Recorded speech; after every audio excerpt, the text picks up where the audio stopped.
All right, Chapter 6, Southern Sudan, 2008. Naya's family had been coming to the lake camp for generations. Naya herself had been there every single year since she was born.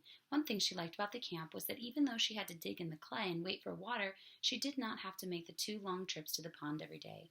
But this year she realized for the first time that her mother hated the camp. They had no house and had to sleep in the makeshift shelters. They could not bring most of their things, so they had to make do with what was ever at hand. And for much of each day, they had to dig for water. But the worst was the look on her mother's face when Naya's father and older brother, Deep, went off to hunt. Fear.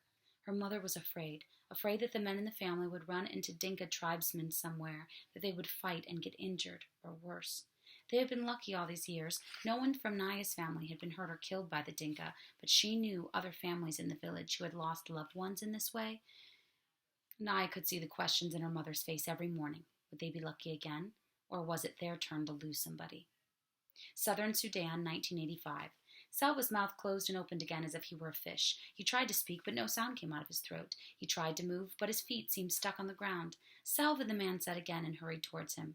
When the man was only a few steps away, Salva suddenly found his voice. "Uncle," he cried out and ran into the man's arms. Uncle Jewar was the younger man of Salva's father, and Salva hadn't seen him in the last 2 years because his uncle had been in the army. Uncle must have known about the war and the fighting. Maybe he will know where my family is.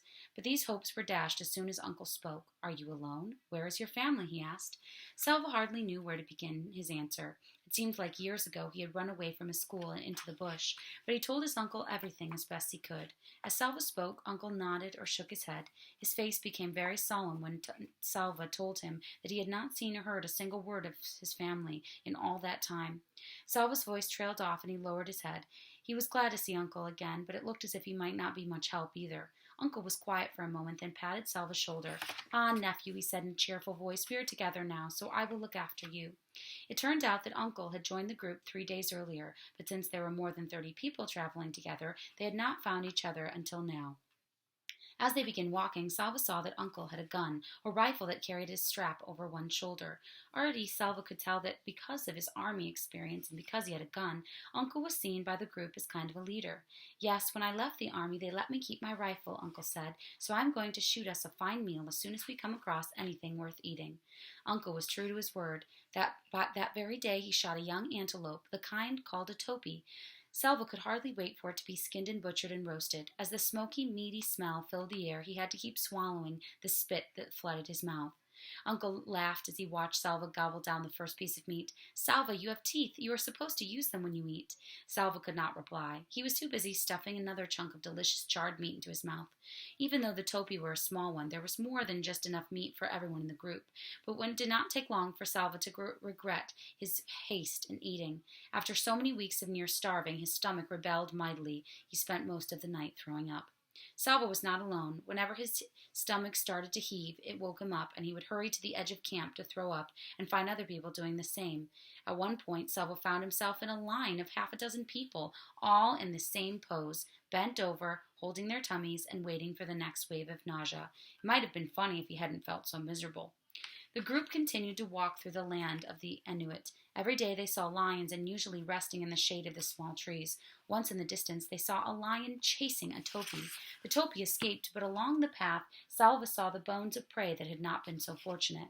Salva and Mariel still walked together, staying close to Uncle. Sometimes Uncle would walk with the other men and talk seriously about the journey. At those times Salva and Mariel would drop back respectfully, but Salva always tried to keep Uncle in sight, and he slept near his uncle at night. One day the group began walking in the late afternoon with hopes of reaching a waterhole before settling down for the night. But there was no water anywhere, though they had searched for miles. They kept walking into the night and through the night. For 10 hours they walked, and by dawn everyone was exhausted. Uncle and the other leaders finally decided that the group had to rest. Salva took 2 steps off the path and fell asleep before he lay down. He did not wake up until he felt his uncle's hand shaking his shoulder, and as he opened his eyes, he heard the wailing. Somebody was crying. Salva blinked away the sleepiness and looked at his uncle's face that was very solemn. "I'm sorry, Salva," Uncle said quietly. "Your friend." "Mariel?" Salva looked around. "He should be here somewhere nearby. I don't remember if he slept near me. I was so tired. Perhaps he went to go find something to eat."